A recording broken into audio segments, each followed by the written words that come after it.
खाली बोलला से ना काम कैला से होखले, जैसे कि फसल बादल के गरजला से ना बरसला से होखले। यह सत्य वचन के साथ हम सुरेंद्र प्रसाद कुशवाहा आज व्यक्ति विशेष बहस कार्यक्रम में अपने तमाम श्रोतागण के हार्दिक स्वागत कर रहल बनी। आज हमनी के साथ में एक ऐसा शख्स बनी जो कोनो परिचय के मोहताज नहीं खन, फिर भी अपना समय में एक चर्चित नेतृत्व में पहचानल गेल। जिला विकास सभापति 2054 साल में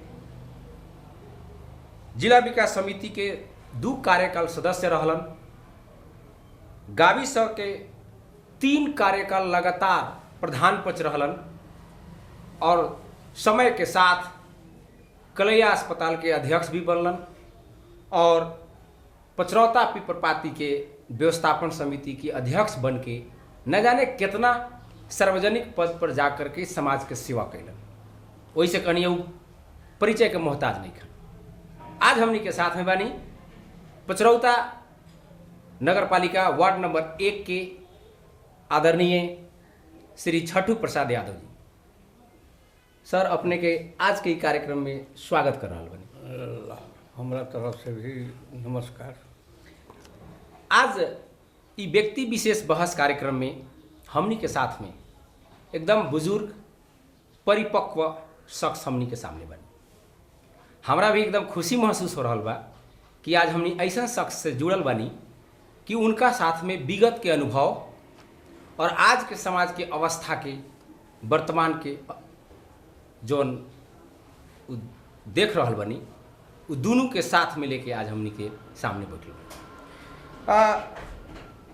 अंकल जी, अपने के जब हम होते जो 54 साल में हम SLC देनी, तो खास उतना हमने के वैसा अवस्था भी ना रहे राजनीति, लेकिन सुनी कहीं ना कहीं कि रोड बनावल छठू जी के है, शिक्षा के विकास, स्वास्थ्य के विकास कहीं कहीं सुनी।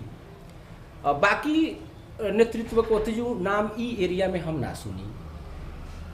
लेकिन एकाएक जब ई राजनीतिक चहल पहल भेल तो अपने एकाएक राजनीतिक से दूर लेखा हो गई नहीं कि हमनी नहीं जाने सकल। बीच में कुछ गैप जैसा हमारा महसूस भेल।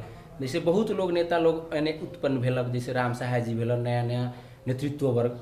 उ टाइम में अपने कहाँ रह गई? थोड़ा सा प्रश्न पाल जाओ। ये हमार पर्सनल एगो सवाल है अपने से। सबसे पहले इस कार्यक्रम में अन्य विषय के चर्चा कहला के पहले हम अपना पूर्वज लोग के जी स्मरण करैत अपने लोगों के बीच में उनका बारे में जानकारी करावे के चाह रहल बड़ी। हम वो परिवार के सदस्य हई जे 7 साल के आंदोलन में राणा शासन के खिलाफ में अग्रणी भूमिका निर्वाह करे वाला व्यक्ति के नाम अपने लोगन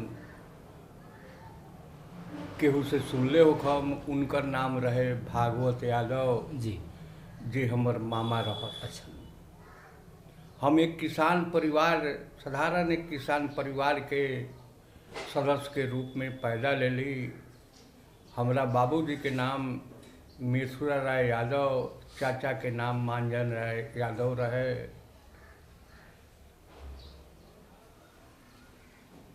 हम जब पढ़त रही वो समय से ही गांव में लोग के पहले के जे प्रधान पंच रह सो ठीक से उनकर भूमिका ना भेला से समाज के लोग पीड़ित रहे। तो उ लोग हमनी के परिवार के जिम्मेवारी में आवे खातिर आग्रह करे लोग।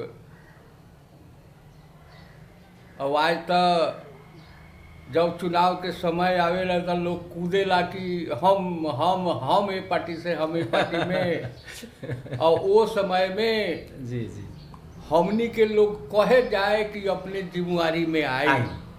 ओहो। बड़ा कभी कभी आश्चर्य भी लागेला। अब कहल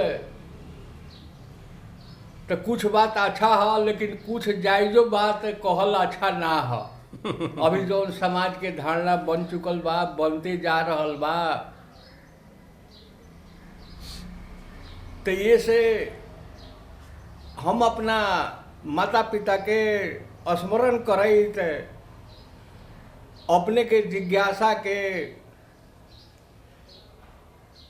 उत्तर देवे खातिर हम यहाँ आयल बाड़ी अपने के कार्यक्रम में। और अपने के पहिलका प्रश्न कि अभी के गई ओझल में हो गेली। जी। तो एगो कहावत सुनले हो हम कि गुरु गुरुए रह गेला, चेला चेली हो गेला। अब जी नेता बने खातिर जाल झेल झूठ के साँच बनावे के जेकरा कला हो गई उहे नेता बनी। हमरा जैसन व्यक्ति ना बनी। जे जनता के रात दिन काम आवे वाला व्यक्ति उ नेता नहीं हो सके, सेवक हो सकता। हम नेता के रूप में 12 जिला में स्थापित ना भे रही, एक सेवक के रूप में, जनता के सेवक के रूप में। अब हम का कैली ना कैली जौन अपने उनका सामने बा, जौन देख रहल बाड़ी, ओकरा खातिर प्रमाण के का जरूरी बा, हमरा कहला के का जरूरी बा। एगो जौन हम पढ़े पढ़ावे क्रम में कभी देखे नहीं अंकल जी कि जब हमरा समाज के सेवा करे के बा, जनता के सेवा करे के बा, तो हम आपादापी काहे करम, हम मार धार काहे करम, हम लुच्छा छुरी काहे करम अगर हमरा सेवा करे के बा तब। जैसे अपने कहनी है कि ओती जो लोग आवे कि चलल जाओ नेतृत्व लेवल जाओ अपने के जरूरी बा। आज हम पहले खेप केहू के मुंह से इस बात सुननी है जो एगो हमरा व्यक्तिगत जिज्ञासा हमेशा रहल कि जब हमरा सेवा करे के बा, मान लो इस समुदाय के सेवा करे के बा, तो माहौल ऐसा होए के चाहिए कि हमरा के लोग कहे कि ना ई ठीक बनल तो ई आवस। लेकिन यहाँ तो हो गई बा कि ना हम आएम, हम बैठम, हम जीतम, चाहे साम दाम दंड भेद कुछो के प्रयोग काहे ना करे के पड़े। ये तो अपने के जीवन से एकदम मैच करता। अब हमनी का समाज कहल चीज का है, समाज के ही अपन समाज सेवा ही अपन धर्म में बुझल गए। अब आज धर्म के परिभाषा अपने अपने किस्म के, केहू मंदिर में जाके फूल चढ़ा दिलक ओकरा के धर्म में बुझेला, आ केहू अपना माता पिता के सेवा कैलक ओकरा के धर्म में बुझेला। अभी बुझाई के अपन अपन जिम्मेवारी बा, अपन अपन भूमिका बा। हम ही नहीं कह सके कि अपने हइहे काम करी, जेकरा जवन करे के बा, जे धर्म में जवना चीज में देखता उ हमरा रोकला से ना रुकी। केहू का शराब पिए के अगर लत लाग गेल बा, हम लाखों उपाय करम, ओकर शराब के लत हम नहीं छोड़ा सकते जब तक उ नहीं छोड़े के उ छोड़े के नहीं चाहते। अभी हमनी का ई बदलाव जो देख रहल बाड़ी, कभी कभी बड़ा मृत तृष्णा भी आवेला कि इंसानियत कहाँ छोड़त, काहे छोड़त लोग जा रहल बा। इंसानियत के तार तार लोग करते जा रहल बा। अंकल जी, हाँ, फूल सदियों से अपन खुशबू ना छोड़लक। 10,000 बरस से जब तक पृथ्वी के यहाँ आयल, ऊपर से जवन प्राणी रहे वो अपन गुण ना छोड़लक। जैसे भैंसी आज तक ले हरियर घास खाते आ गए, उजर दूध देते आ गए। लेकिन ये जो अपने कहनी है, मनुष्य ही एगो ऐसा प्राणी बा जेकरा के लोग सर्वश्रेष्ठ कहता चाहे मानता, वास्तव में गुण बा, लेकिन उ तो एकदम तेजी से विचलन आ रहल बा, आहार में, बिहार में, रहन में, सहन में। अपने जौन बात करनी है एक लाइन में कि अपन मानवता के जौन तार तार करते जाइत बा, तो ये आवे वाला समय में अगर इहे रफ्तार से मानवता छोड़ के मानव आगे बढ़े तो ये कहाँ जाके रुकी, आखिर दुर्घटना हुई। अब एकरा के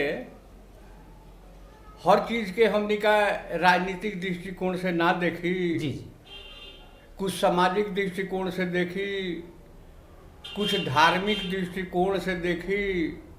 धर्म कहल चीज समाज के सही रास्ता पर चलावे के नाम ही धर्म हवे। बिल्कुल, कहे चाहे कौनो धर्म, कौनो धर्म होखे, जे जौना धर्म के मनैता जी। लेकिन आज राजनीति के नाम पर विचलन, धर्म के नाम पर विचलन,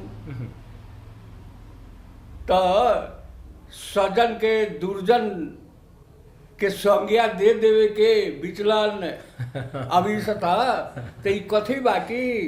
जी जी, सतयुग, द्वापर, त्रेता, कलयुग।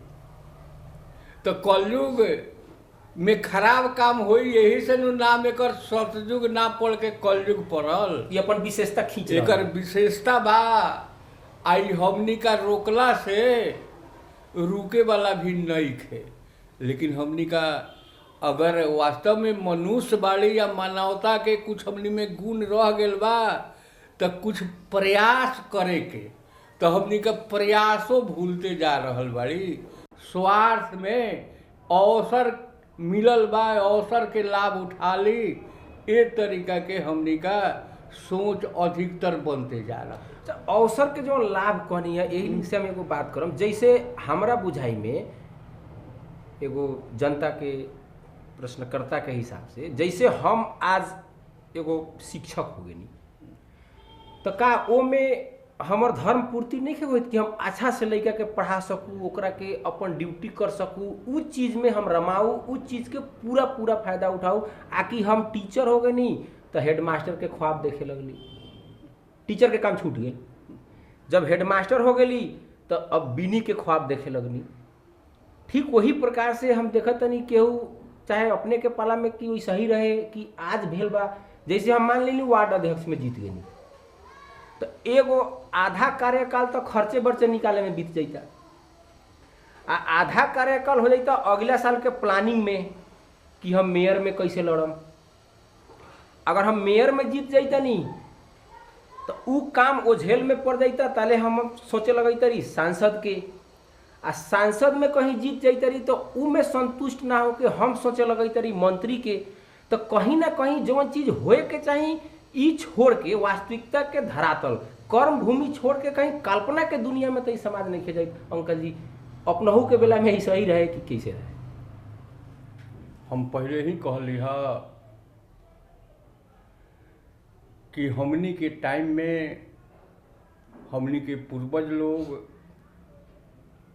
जब शाम के खाना वाना खा ली तो अपना लोग सुतावे आ कथा कहे लोग, परी के कहानी कथा कह के धर्म अधर्म के बीच के दूरी बतलावे लोग।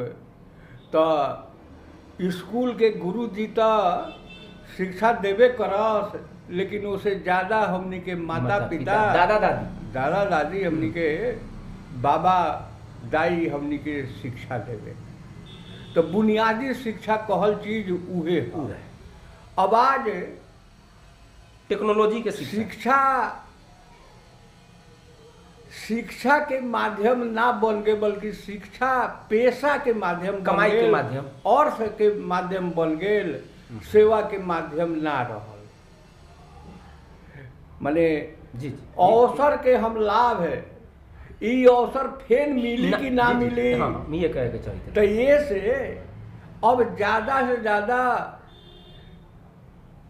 अपना जिम्मेवारी भर में ये अवसर के हम लाभ कितना उठा सकतारी, एकर अगर दोष अगर जाई तो राज संचालन सरकार के ऊपर जाई कि शिक्षक लोग के अपना स्वार्थ में राजनीतिक पार्टी के कार्यकर्ता के रूप में जब प्रजातंत्र आयल उपभोग करे लागल लोग, शिक्षक संगठन ई फलना पार्टी के तो हई संघ तो फलना पार्टी के, ये तरीका के बिगाड़े में मेन भूमिका राजनीतिक पार्टी लोग के रहल।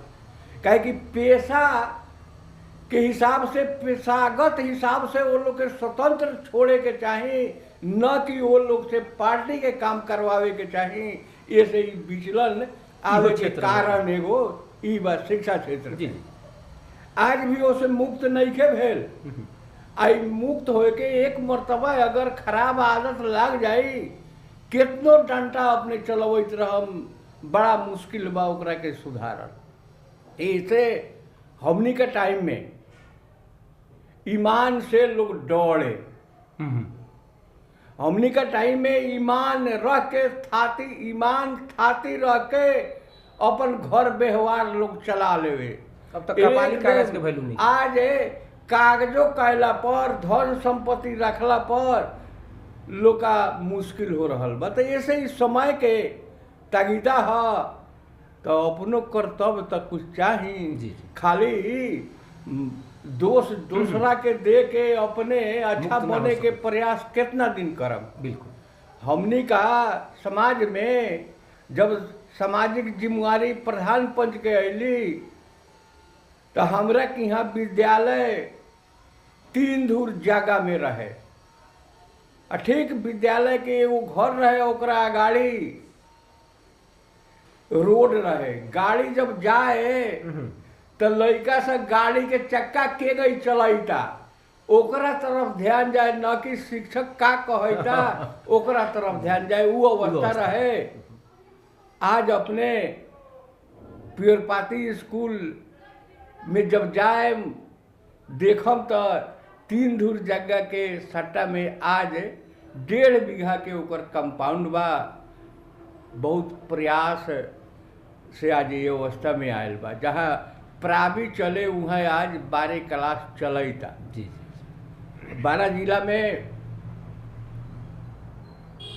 बिना आय स्रोत के विद्यालय, चंदा चिट्ठा के भर पर चले वाला विद्यालय, आज 12 जिला के विद्यालय के भवन में सबसे सुंदर भवन पियरपाती के हो। अच्छा। यहाँ बहुत सुंदर एगो निष्कर्ष आयल है कि नेतृत्व अगर बढ़िया हो जाए तो परिवर्तन हो सकले। 3 धूर 1.5 बीघा में बदल सकले। और ऐसा ही 12 जिला में स्कूल बा, हम नाम ना रखम, 1.5 बीघा से बहुत कम में आ गए, कईन बीघा से कम में। अभी का बा जिम्मेवारी में हम जाई, एकर होड़बाजी लागे के कारण बा। जी। हमनी के टाइम में ई सब कोई बुझे कि हमनी के काम है, तो ये से ओमे दान उपदान जी चंदा लोग देवे खातिर अग्रसर होखे, लोग तैयारी होखे। अब आज ईमानदारी के अभाव भेला पर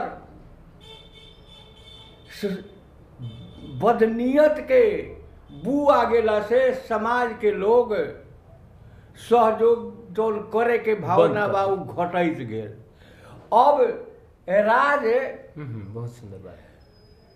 जनते से राज संकलन करता, राज देता, तो ओकरा के सदुपयोग के सट्टा व्यक्तिगत स्वार्थ में अधिक से अधिक पूंजी परिचालन होते जा रहल बा।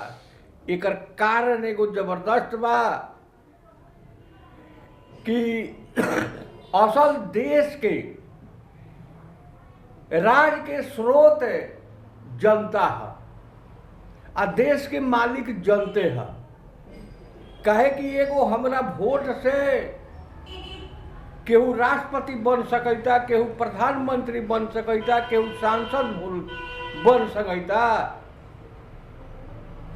ये बात अच्छा से बुझ रहा बाड़ी कि हमरे एगो मत से, जनता के मत से, मतदाता के मत से एक प्रधानमंत्री बन सकता, तो हमनी का बनावे वाला हमनी का अपन कीमत लगा लेली। हाँ।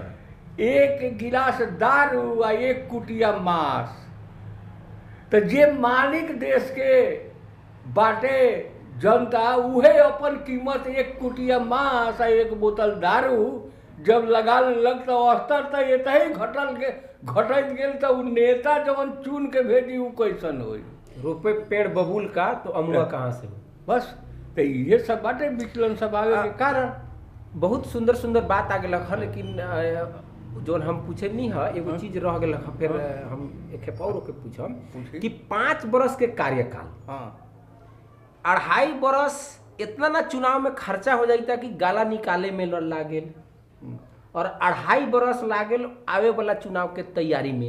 ये कहाँ तक सच बा? अब एकरा के काम कर राजनीतिक धर्म ह, ई लोग नइखे बुझैत। ई राजनीतिक स्वार्थ ह, ऐसे पैसा कमाए के माध्यम ह, बुझाई हो गए। ये से फर्क हो गया, ये से फर्क बा, बुझाई से कारण बुझाई वैसन सोचाई आ गेल। हाँ। और वैसन रिजल्ट देखे के बस। बाद चलिए अपने से थोड़ा सा ज़्यादा राजनीतिक बात कर लेनी, काहे कि राजनीतिक पृष्ठभूमि से बानी।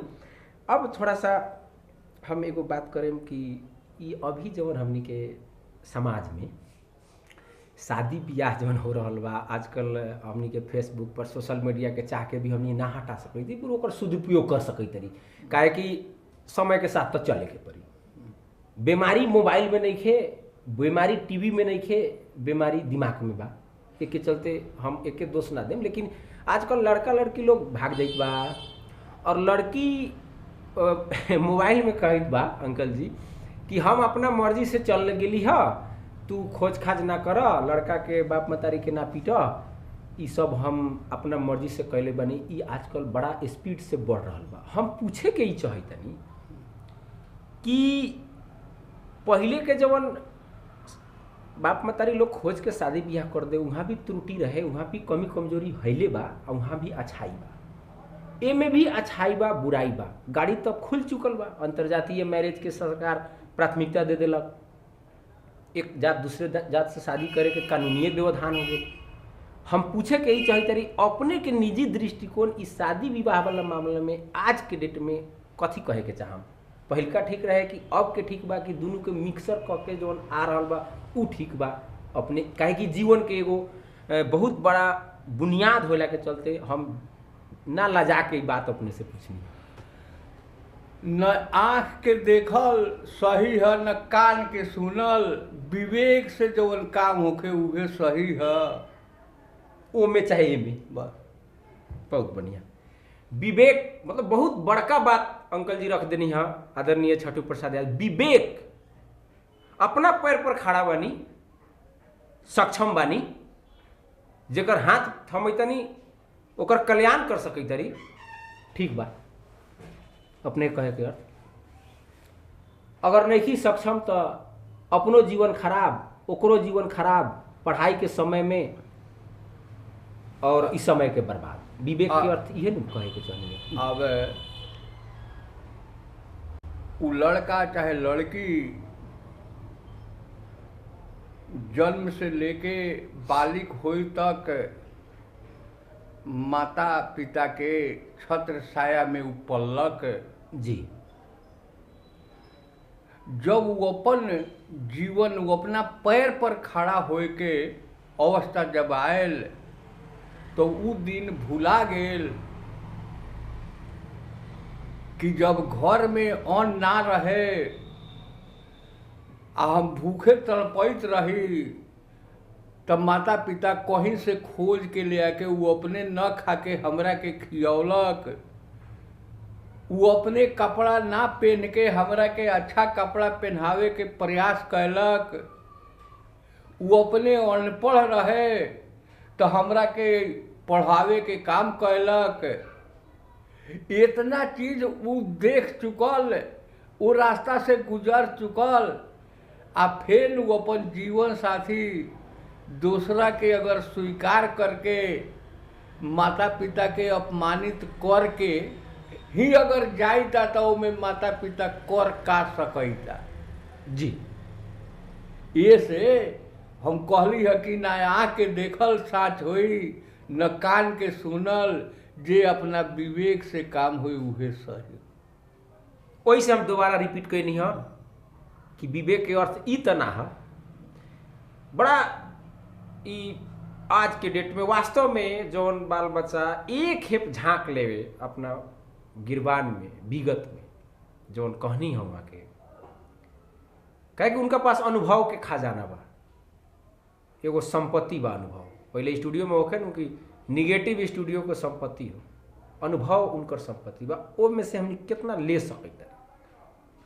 तो ऐसे नया पीढ़ी लोग के अपन जीवन साथी चुने के तो अधिकार बा, लेकिन बाप मतारी के अपमानित करके अगर जीवन साथी चुनल जाता तो कहीं ना कहीं थोड़ा सा खलोपन आ जाता।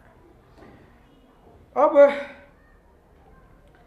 एमाले पार्टी के लेके जौन सलाहकार समिति में अभी अपने बानी कार्यक्रम के एकीकृत समाजवादी कलम छाप शायद माधव कुमार नेपाल जी के, हाँ जी कार्यक्रम के अंत में मानी फिर भी थोड़ा सा ई जहाँ बाड़न वहाँ से हम थोड़ा जोड़ के पूछे के जाए कि ई देश में बहुत लंबा समय तक कांग्रेस एमाले सरकार चली।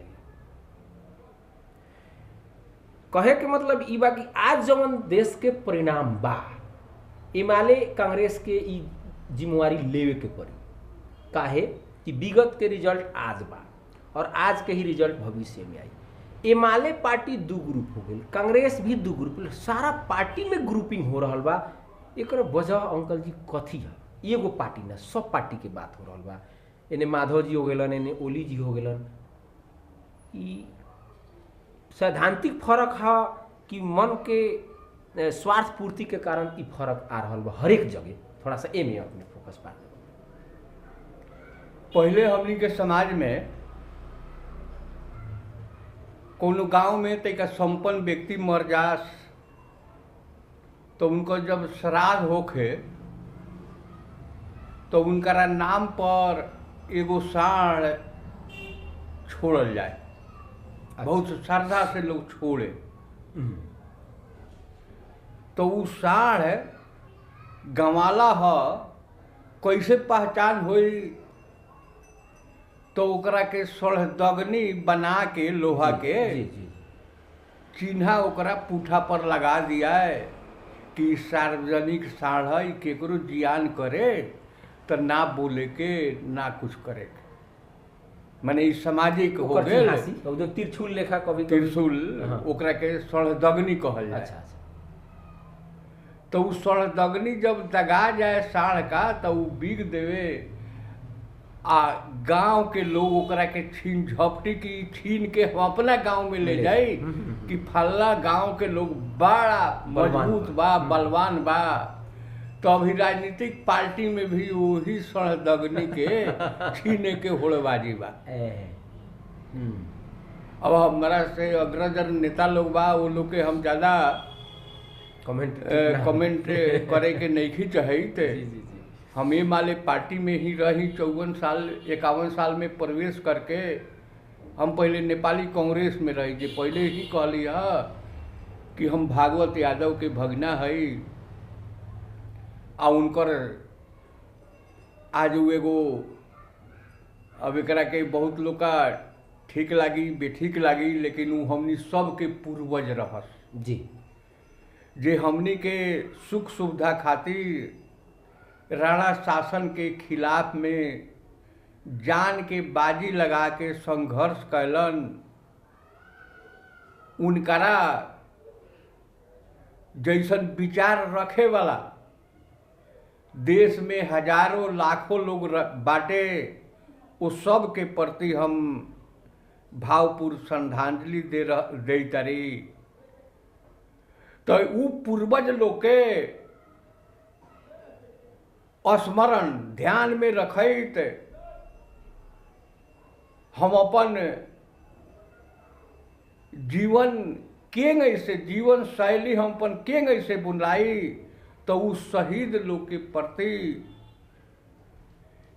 उस शहीद लोग के क्रियाकलाप से शिक्षा लेत हम आगे बढ़त अली।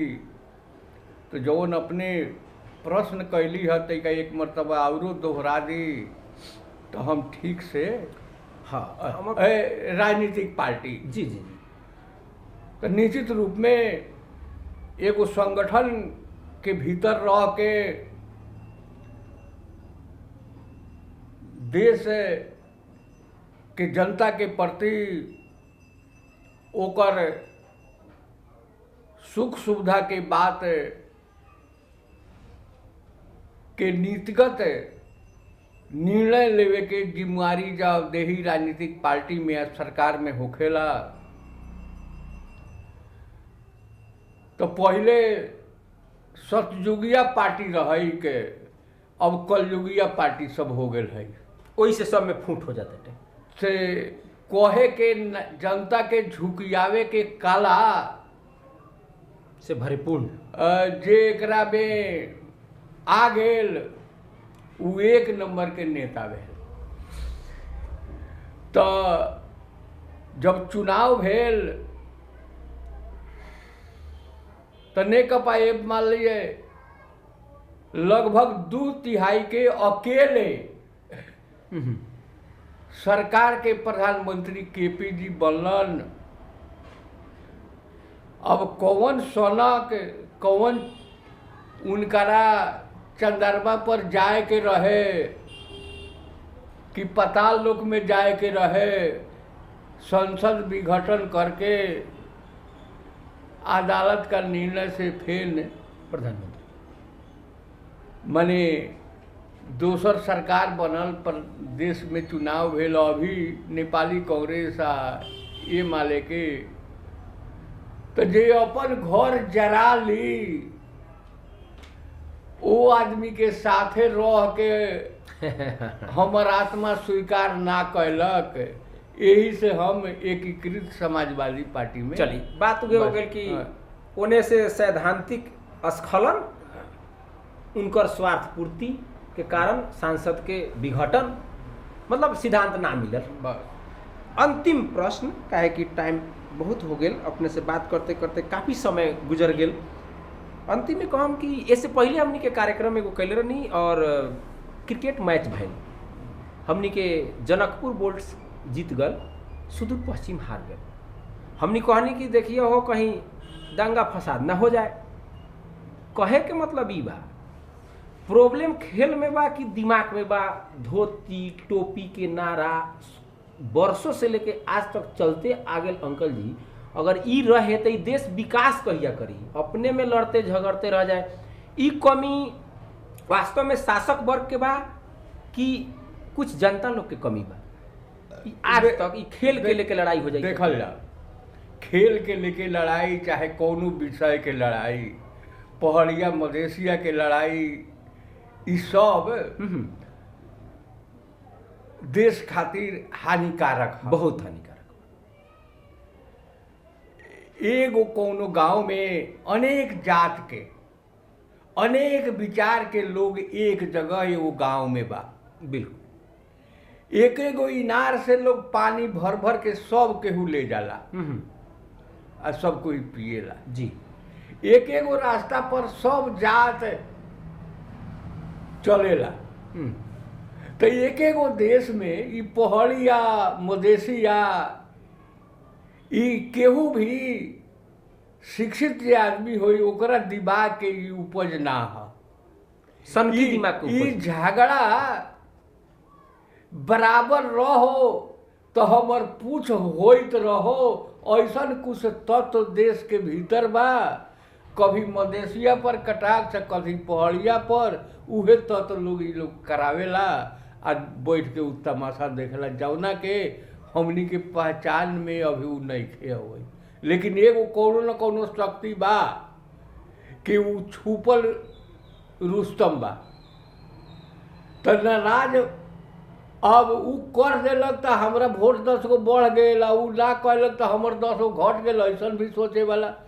अब वोट के ज़्यादा महत्व लोग देता ये से ये में तो वोट अंकल जी ई खेल में तो वोट ना रे अपने देखले हो हम गांव घर में पहले चकचाना हो खैक चकचाना का बेरी कौन बेसी गरियावेला लोग के ओकरा घर पर ढेला फेंक दे। अब कौन फेंकलक ताले दूसरा में मारपीट हो जाई। तो ऐसा ढेला फेंकवा लोग तो होई न बहुत लोग कि ई सब झगड़ा समाज में होइत रहो। तो ढेला फेंकवा तो एक दिन धरातल में आ जाई। वो तो अबे करी, लेकिन अभी तत्काल में नइखे अवैत। आ ई सब ऐसन काम देश खातिर समाज खातिर बहुत गलत काम। ई तो गृह कलेश हो गेल। हाँ। ई कलेश जैसे घर में हाँ। कलेश हो जाए हाँ। तो घर प्रगति ना करेले। हाँ। वैसे ही नेपाल में ई विभिन्न जात जाति वेशभूषा संविधान में तो लिखा गेल, लेकिन जो दिमाग में अभी भरल बा भूसा, ओकरा चलते ई देश के लिए बहुत ही घातक बा। हाँ, ई हटे के पड़ल, बस ये हटे के पड़ल। तब जाके ई देश हाँ। एगो विकास के रफ्तार में अच्छा से आगे बढ़ी। आज हमनी छठू प्रसाद यादव जी से उनकर अनुभव, राजनीतिक अनुभव, शादी विवाह पर भी हमने बात कैनी, देश के वर्तमान परिस्थिति के भी बात कैनी, पहले राजनीतिक अवस्था का रहे, आज के राजनीतिक विचलन के अवस्था का बा, सारा चीज़ बात कैनी। अच्छा बा कि कार्यक्रम अपने लोगों के आशा लागल हुई। अंत में एक लाइन में अंकल जी हमनी के श्रोतागण से अपने कथी कहे के चाहम बता। हम श्रोता लोग से अंत में एगो बात हम कहम कि आज के समय में घी घुमा घुमा के बेचे के अवस्था बा, आ दारू बैठले बिका जाता। तो ये से तेका दारू के तरफ कम ध्यान जाओ, आ घी दूध के तरफ ज़्यादा ध्यान जाओ। मैंने कहे के मतलब कि सच्चाई या ईमानदारी के तरफ उन्मुख बने के पड़ल, विकृति या विसंगति के खिलाफ में जनमत तैयार करे के पड़ल। ऐसे अब एक कार्यक्रम के अंत में हम एकेगो बात कहम, एकरा के बुझल जाई कि राम राज में घी मिले, कि कृष्ण राज में दूध, आ ओली राज में चाय मिलता फूंक फूंक के पी। मने बूझी कि कथी हमनी का मिलता चाय बराबर। तो ये से हमर कहना बा कि चाय फूंक फूंक के पी या सोच सोच के चली। मतलब एकदम साफ बा। बुजुर्ग के बाणी बहुत गहरा रहेला। जहाँ तक हम समझनी है कि अपन सद्बुद्धि, स्वविवेक, समझ के प्रयोग करके घी में और शराब में के अंतर छुटिया करके अपन हक अधिकार ला हमेशा सचेत रहते हुए हमनी सब अगर आगे बढ़तनी तो खुद के तो विकास होबे करी, अपना घर परिवार समाज और राष्ट्र के विकास हो। इतना कहते ही ये कार्यक्रम से हम विदा लेतनी। सब कोई के नमस्कार और अपने के बहुत बहुत धन्यवाद। हमारा तरफ से भी नमस्कार। कुछ त्रुटि, कुछ ऐसी अनुभव अब दिमाग में, बोले में, अब इस सब में थोड़ा सा फर्क हो जाला, तो जौने में शब्द में त्रुटि भेल हुई ओकरा के दिमाग से हटा दे, लेकर सकारात्मक जौन आयल हुई ओकरे तरफ ज़्यादा ध्यान देवे के। नमस्कार। नमस्कार।